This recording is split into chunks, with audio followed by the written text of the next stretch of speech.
Bismillahirrahmanirrahim. Sholat adalah ibadah paling agung dalam Islam. Ia menjadi tiang agama dan amalan pertama yang akan dihisab oleh Allah Subhanahu wa Ta'ala kelak di hari kiamat.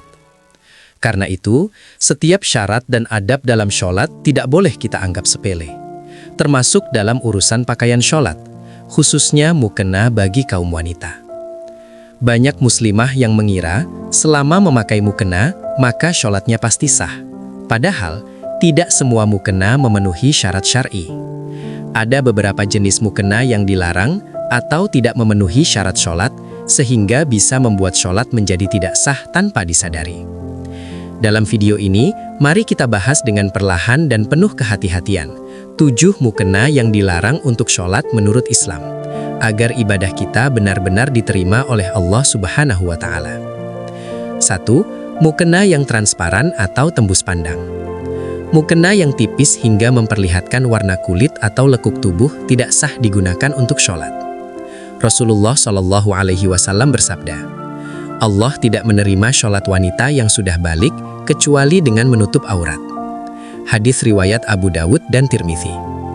Jika mukena masih memperlihatkan rambut, leher, atau warna kulit, maka aurat belum tertutup sempurna. Sholat yang dilakukan dalam keadaan aurat terbuka hukumnya tidak sah. 2. Mukena yang ketat dan membentuk lekuk tubuh. Walaupun seluruh tubuh tertutup, mukena yang terlalu ketat hingga memperlihatkan bentuk tubuh seperti bahu, lengan, atau pinggul juga tidak dibenarkan. Allah Subhanahu wa Ta'ala berfirman, dan janganlah mereka menampakkan perhiasannya kecuali yang biasa tampak darinya. Quran Surat An-Nur ayat 31.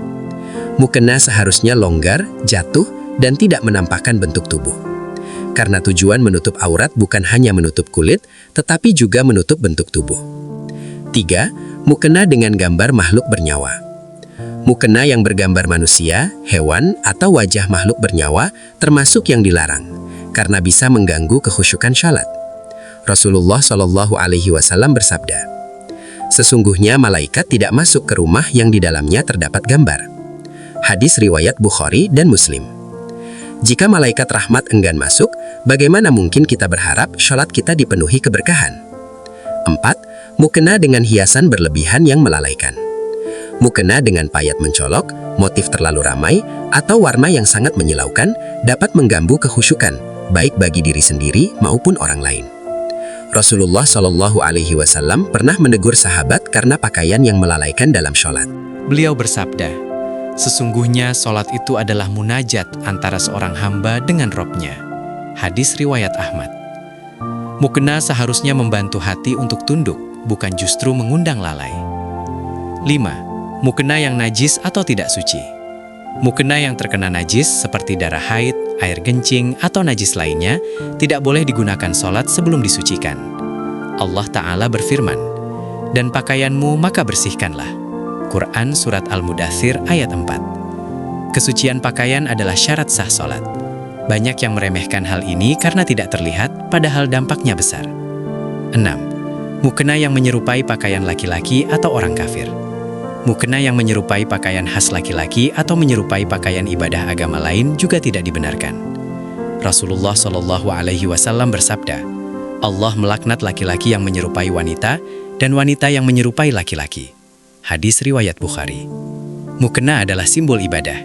Ia harus mencerminkan identitas muslimah yang menjaga adab dan kehormatan. 7. Mukena yang diperoleh dari harta haram.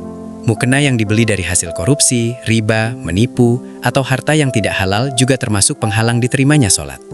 Rasulullah Shallallahu Alaihi Wasallam bersabda, sesungguhnya Allah itu maha baik dan tidak menerima kecuali yang baik. Hadis riwayat Muslim. Bagaimana mungkin kita menghadap Allah dengan pakaian yang berasal dari sesuatu yang dimurkainya? Saudariku yang dirahmati Allah, mukena bukan sekadar kain penutup tubuh. Ia adalah pakaian kehormatan saat kita berdiri menghadap Rob semesta alam. Jangan sampai salat kita gugur pahalanya hanya karena kelalaian dalam memilih mukena. Mari kita perbaiki niat, perbaiki cara, dan perbaiki adab dalam salat. Karena salat yang benar akan melahirkan ketenangan, keberkahan, dan menjadi cahaya dalam kehidupan kita. Semoga Allah menerima setiap rakaat yang kita dirikan, mengampuni kekurangan kita, dan menjadikan salat sebagai penolong di dunia dan akhirat. Wallahu a'lam bissawab.